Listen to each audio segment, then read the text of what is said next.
दोस्तों, भारतीय reserve bank RBI ने दी चेतावनी और कहा है कि इस साल भी महंगाई से नहीं मिलेगी निजात। पेट्रोल डीजल से तो पहले ही आम आदमी कितना परेशान है और इसके अलावा भी महंगाई अभी तक कम होने वाली नहीं है। देखिए, आरबीआई की रिपोर्ट का कहना है कि महंगाई बढ़ेगी, ग्रोथ घटेगी। आरबीआई ने कहा कि साल 2023 में 7.2% रहेगी जीडीपी, यानी कि ग्रोथ में 0.6% की गिरावट आएगी। महंगाई का अनुमान 4.5 से बढ़कर 5.7 तक पहुँच जाएगा, यानी कि महंगाई और भी ज़्यादा बढ़ेगी। और भी देश में हालात क्या चल रहे हैं आप देख सकते हैं। और पूरे भारत में सब्जियों की कीमतों में उछाल देखा जा रहा है। नींबू 300 रुपये से लेकर 400 रुपये प्रति किलो चल रहे हैं कई जगहों पर। इसके अलावा हरी सब्जियां, टमाटर, हरी मिर्च वगैरह भी काफ़ी महंगे चल रहे हैं। शिमला मिर्च कई जगहों पर 100 रुपये प्रति किलो चल रही है। तो अभी भी मतलब आम आदमी के लिए महंगाई काफ़ी ज़्यादा बढ़ी हुई है। पेट्रोल, डीजल, सीएनजी, एलपीजी वगैरह तो है ही महंगी, ऑलरेडी आपको पता ही होगा। लेकिन एक अच्छी खबर भी आ रही है। महंगाई चिंताजनक है, मगर इंफ्रास्ट्रक्चर में ज़्यादा निवेश से ज़्यादा बढ़ेगी भारत की विकास दर और इससे रोजगार भी बढ़ेंगे, यानी कि एम्प्लॉयमेंट के नए अवसर पैदा होंगे। क्योंकि भारत में इंफ्रास्ट्रक्चर में लगातार विकास हो रहा है और यहाँ पर निवेश भी, इन्वेस्टमेंट भी अच्छी आ रही है। अच्छा, वहीं देखिए दोस्तों, सरकार के कैबिनेट की बैठक हुई और उसमें एक अच्छा फैसला लिया गया। अब राशन की दुकानों पर फोर्टिफाइड चावल मिलेगा। स्कीम पर सालाना 2700 करोड़ रुपए खर्च करेगी सरकार। दरअसल आर्थिक मामलों की कैबिनेट कमेटी ने राशन की दुकानों समेत अन्य माध्यम से फोर्टिफाइड चावल को वितरित करने के प्रस्ताव को मंजूरी दे दी है। कल ही केंद्रीय मंत्री अनुराग ठाकुर ने शुक्रवार को प्रेस कॉन्फ्रेंस में इस बात की जानकारी दी। 3 स्टेज में सरकार इस स्कीम को लागू करेगी। साल 2024 तक सभी राज्यों और केंद्र शासित प्रदेशों में इस योजना को लागू किया जाएगा और इस योजना पर सरकार सालाना 2700 करोड़ रुपए खर्च करेगी। केंद्रीय कैबिनेट की बैठक में कल और कई भी महत्वपूर्ण फैसले लिए गए। पोषण युक्त चावल के वितरण और अटल इनोवेशन मिशन के विस्तार को भी मंजूरी दे दी। तो ये एक आम आदमी के लिए राहत की बात है। चलिए अगला अपडेट देखते हैं। नेशनल अवार्ड के लिए ऑनलाइन नॉमिनेशन में अब आधार कार्ड अनिवार्य नहीं होगा।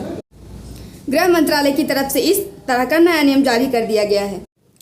नोटिफिकेशन जारी करते हुए गृह मंत्रालय ने कहा कि नेशनल अवार्ड के लिए नेशनल अवार्ड पोर्टल पर आधार कार्ड की अनिवार्यता को खत्म कर दिया गया है, यानी कि नॉमिनेशन करते वक्त अब आधार कार्ड की ज़रूरत नहीं होगी। अच्छा, वही पीएफ खाता धारकों के लिए भी अच्छी खबर आ रही है। देखिए, आप सीरी और एलेक्सा की तरह काम करेगा ईपीएफओ का उमंग ऐप। आपके आदेश पर देगा सारी जानकारी। कहने का मतलब दोस्तों, ईपीएफओ यानी एम्प्लॉयज़ प्रोविडेंट फंड ऑर्गेनाइजेशन जो है ना, उसका उमंग ऐप उस पर अब आपको वॉइस कमांड फीचर भी मिलेगा। जिस तरह से गूगल असिस्टेंट सीवी, एप्पल के मोबाइल में सीवी आता है, एंड्रॉयड में गूगल असिस्टेंट आता है और एलेक्सा इन डिवाइसेस में आपको वॉइस कमांड पर वॉइस असिस्टेंट फीचर मिलता है ना। ठीक वैसा ही फीचर अब आपको उमंग ऐप पर भी मिलेगा। जानकारी के लिए बता दूं, उमंग ऐप पर आप ईपीएफ के अलावा 13 और सरकारी योजनाओं और सेवाओं के बारे में भी जानकारी ले सकते हैं, जैसे कि अटल पेंशन योजना, ईएसआईसी, कोविड वगैरह जैसी हेल्प भी आप ले पाएंगे, है ना। अच्छा, अगला अपडेट देखिए दोस्तों। बिहार में राम जन्म के समय पटना के महावीर मंदिर पर आकाश से पुष्पवृष्टि और राज्य के इतिहास में ऐसा पहली बार होगा। हेलीकॉप्टर, ड्रोन के जरिए फूल बरसाए जाएंगे। रामनवमी के मौके पर बिहार पटना नामक महावीर मंदिर में भव्य तैयारी की जा रही है। आकाश से पुष्प वर्षा की जाएगी और इसके अलावा उत्तर प्रदेश की अयोध्या में भी भव्य होगा राम जन्मोत्सव कार्यक्रम। 150 श्रद्धालुओं को गर्भगृह में जाने की इजाज़त भी होगी और 300 किलो का महाप्रसाद भी चढ़ाया जाएगा। 3 क्विंटल का अयोध्या में भगवान श्री राम मंदिर पर इस बार रामलला के रामनवमी के मौके पर भव्य जन्मोत्सव मनाया जाएगा। अच्छा, वहीं देखिए दोस्तों, बिहार में विधानसभा परिषद चुनाव के नतीजे भी आ चुके हैं। 24 सीटों पर आया परिणाम।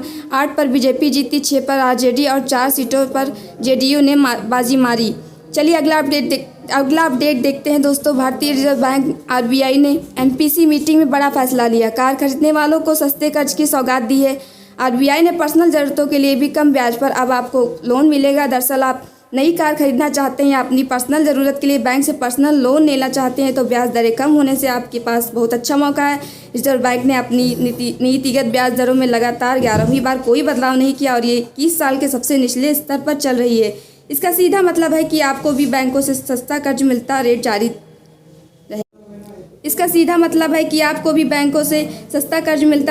रहेगा। चलिए अब इसके बाद कोरोना अपडेट देख लेते हैं। पिछले सप्ताह से दिल्ली समेत देश की 5 राज्यों में कोरोना के मामले फिर से बढ़ने लगे हैं और इसको देखते हुए देश के स्वास्थ्य मंत्रालय ने इन राज्यों को अलर्ट भी किया। चलिए अब इसके बाद कोरोना अपडेट देख लेते हैं। पिछले सप्ताह से दिल्ली समेत देश के 5 राज्यों में कोरोना के मामले फिर से बढ़ने लगे हैं और इसको देखते हुए स्वास्थ्य मंत्रालय ने इन राज्यों को अलर्ट भी किया। तो दोस्तों ये थे आज के समाचार। दोस्तों अगर आपको हमारी वीडियो अच्छी लगी तो उसे लाइक करें और हमारे चैनल को सब्सक्राइब कर बेल आइकन जरूर दबाएं। Thank you, take care.